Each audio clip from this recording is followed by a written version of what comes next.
नमस्कार। जियोग्राफिक टंग, आपने कभी कभी किसी किसी की जीभ पर ऐसे चकत्ते देखे होंगे जैसे मैप पर जो लैंड मासेस दिखाए जाते हैं, ओशंस दिखाए जाते हैं। तो ये जो जीभ पर पैचेस जो होते हैं वो बिल्कुल रिजेंबल करते हैं लैंड मासेस से या ओशन से, इसीलिए इसको जियोग्राफिक टंग का नाम दिया गया है। जियोग्राफिक टंग को सामान्य तौर पर बिनाइन माइग्रेटरी ग्लोसाइटिस भी कहा जाता है और इसको एनुलस माइग्रेंस के नाम से भी जाना जाता है। एनुलस माइग्रेंस या फिर बिनाइन माइग्रेटरी ग्लोसाइटिस। ग्लोसाइटिस का मतलब क्या होता है? ग्लोसा मतलब होता है टंग, इस पर इन्फ्लेमेशन है इसलिए इसको ग्लोसाइटिस बोला जा रहा है। इसको जियोग्राफिक टंग के नाम से जाना जाता है। जियोग्राफिक टंग क्यों कह रहे हैं? क्योंकि ये जो है ये ऐसे रिजेंबल करता है जैसे मैप पर लैंड मासेस जो दिखाए जाते हैं, बिल्कुल वैसे ही जीभ पर, टंग पर वो पैचेस जैसे रिजेंबल कर रहे हैं, इसलिए इसको जियोग्राफिक टंग के नाम से भी जाना जाता है। अब हम देखें, चूंकि ये ग्लोसाइटिस है तो ग्लोसाइटिस मतलब हो गया टंग पर इन्फ्लेमेशन। टंग मतलब ग्लोसा और ग्लोसा पर इन्फ्लेमेशन है, आइटिस है। तो आइटिस है इसलिए इसको बोला जाएगा इन्फ्लेमेटरी तो है लेकिन ये हार्मलेस कंडीशन है। इन्फ्लेमेशन तो है जीभ पर लेकिन ये बिनाइन है। बिनाइन है मतलब इसमें कहीं कोई ऐसा कैंसरस पार्ट नहीं है और ये हार्मलेस है, इसका मतलब इसका कोई खास नुकसान नहीं होता है। लेकिन चूंकि ये एक पैची एरिया होता है जीभ पर, तो देखने में ऐसा लगता है कि जीभ पर कोई बड़ी समस्या हो गई है। अब हम देखें कि इस समस्या के कारण क्या क्या होते हैं। इस समस्या का मूल कारण जो होता है वो होता है या तो एक्जिमा अगर किसी को है या फिर सोरायसिस है। तो या तो एक्जिमा या फिर सोरायसिस अगर है तो ऐसी कंडीशन में जीभ पर यह प्रॉब्लम होना चालू हो जाती है। एक होता है रिएक्टिव अर्थराइटिस। रिएक्टिव अर्थराइटिस अगर किसी को होता है तो फिर यह कंडीशन आना चालू हो जाती है। एयरबॉर्न एलर्जीज जितनी भी होती हैं उन एलर्जीज में भी जीभ पर ऐसे पैचेस बनना चालू हो जाते हैं और साथ में ये फिसर्ड टंग के नाम से भी इसको जाना जाता है। फिसर्ड टंग जैसे कभी कभी आपने देखा होगा जीभ को अगर कोई बाहर निकाले तो एकदम से ऐसे करके बीच में ग्रूव सा बना हुआ है और उसके साथ में पैचेस आ रहे हैं, तो इसको फिसर्ड टंग जियोग्राफिक टंग बोला जाता है। ये भी एक कारण माना जाता है। अगर हम डेफिशिएंसीज की बात करें तो vitamin B6, vitamin B12, iron और फॉलिक एसिड की डेफिशिएंसीज जब ज्यादा हो जाती हैं तब फिर जियोग्राफिक टंग होने के चांसेस बढ़ जाते हैं। अब हम देखेंगे कि जियोग्राफिक टंग अगर बार बार करके किसी को हो रहा है, इसका मतलब है कि आप जियोग्राफिक टंग को प्रॉपर तरीके से डील नहीं करेंगे तो ये आपके शरीर में अदर हेल्थ कंडीशंस जो हैं उनको शो करने का काम कर रही थी। तो जियोग्राफिक टंग अपने आप में हार्मफुल नहीं है लेकिन ये कुछ बताने का काम कर रही है। इसका मतलब शरीर में अंदर डेफिशिएंसीज लगातार बनी हुई हैं।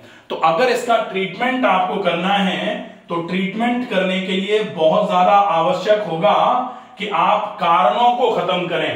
कारणों को खत्म करने के लिए अगर जैसे आप एक्जिमा से पीड़ित हैं या फिर सोरायसिस से पीड़ित हैं या रिएक्टिव अर्थराइटिस है आपको या फिर एयरबॉर्न एलर्जीज हैं आपको, तो आप उन जो इनहेरेंट कॉजेज हैं, जो अंदर के कारण हैं, इन कारणों को खत्म करो, तब जाकर के इसमें आपको आराम मिलना चालू होगा। लेकिन साथ में आप मैनेजमेंट इसका जो है जब ये है तो इसके लिए लोकल मैनेजमेंट क्या कर सकते हैं।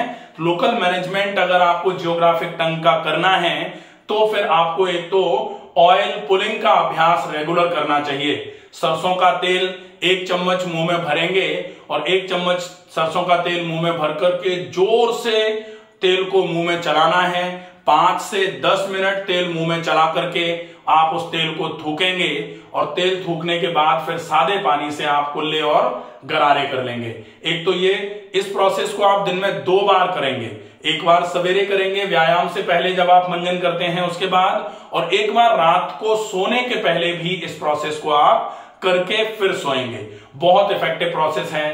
साथ में आप नीम की दातुन का उपयोग अगर कर सकते हैं तो ये बहुत अच्छी एंटी इंफ्लेमेटरी चीज है आपके लिए। नीम की दातुन, जो नीम की डंठल होती है, उसको अच्छे तरीके से चबाया और बहुत चबाने के बाद जब उसका रस बने तो उस रस से पूरे मुंह को आपको खंगालना है। बहुत इफेक्टिव ट्रीटमेंट माना जाता है। इसका उपयोग आप जितना अच्छा कर सकते हैं करिए, इससे आपके इस जियोग्राफिक टंग में बहुत अच्छा आराम मिलना चालू हो जाएगा। कोशिश करिए आप दिन में 2 से 3 बार गुनगुने पानी में थोड़ा सा नमक डाल करके अच्छे तरीके से ओरल वॉश करिए। माउथ वॉश के नाम से इसका उपयोग आप कर सकते हैं। माउथ वॉशिंग टेक्निक इसको बोला जाएगा। गुनगुना पानी, उसमें थोड़ा सा नमक डाला, पानी 1 ग्लास होना चाहिए, 1 ग्लास गुनगुने पानी में थोड़ा नमक डाल करके पानी मुंह में भरा, अच्छे तरीके से चलाया, थूक दिया, फिर पानी मुंह में भरा, अच्छे तरीके से चलाया और थूक दिया। इसका उपयोग आप पूरा 1 ग्लास पानी से सवेरे, 1 बार दोपहर में और 1 बार रात को सोने के लगभग घंटे भर पहले, इसको करने के बाद फिर आप ऑयल पुलिंग करके फिर रात को सोएंगे। इसके साथ साथ आप एलोवेरा जूस जो है या एलोवेरा जेल टाइप का, जो आप नेचुरल एलोवेरा का पौधा अगर घर में लगा रखा है तो आप उससे जो एलोवेरा जेल जो निकलेगा, एलोवेरा का गूदा जो होता है, उसको थोड़ा पानी में अच्छे तरीके से फेंट करके उसको मुंह में आप अच्छे तरीके से चला करके ढंग से लगभग 3 से 4 मिनट 5 मिनट मुंह में चलाएंगे। जब अच्छे तरीके से मुंह में चला लें तो उसको आपको थूकना है। तो एलोवेरा जेल या जूस से माउथ वॉश भी इस टंग के लिए, जो जियोग्राफिक टंग की कंडीशन है, इसके लिए बहुत इफेक्टिव सिद्ध होता है। इसके साथ साथ आपको ध्यान रखना है कि आप एंटी इंफ्लेमेटरी चीजों का उपयोग कर सकते हैं। एंटी इंफ्लेमेटरी चीजों में आप हल्दी का उपयोग करेंगे। हल्दी बहुत अच्छी रहेगी। हल्दी को आप सब्जी में ज्यादा मात्रा में खा सकते हैं या फिर आप हल्दी के पानी से कुल्ले और गरारे भी कर सकते हैं। ये बहुत इफेक्टिव प्रोसेस माना जाता है। अब इसके साथ में आपको 2 चीजों का विशेष ध्यान रखना पड़ेगा। पहला, ओरल हाइड्रेशन आपको बढ़ाना है। पानी की मात्रा ज्यादा से ज्यादा होनी चाहिए। पानी की कमी बिल्कुल भी ना हो शरीर में, इसका विशेष ध्यान रखना पड़ेगा। दूसरा, आप कैसे भी करके ब्रीदिंग एक्सरसाइजेज ज्यादा से ज्यादा उपयोग में लेंगे।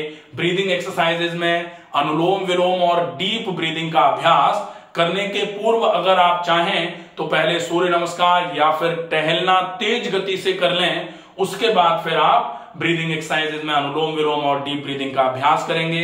ये चीजें आपकी इस जियोग्राफिक टंग की कंडीशन के लिए बहुत ही हेल्पफुल सिद्ध होंगी। आशा है ये वीडियो आपको पसंद आएगा। ज्यादा से ज्यादा लोगों तक वीडियो पहुंचाएं। स्वस्थ रहिए, सुरक्षित रहिए। धन्यवाद।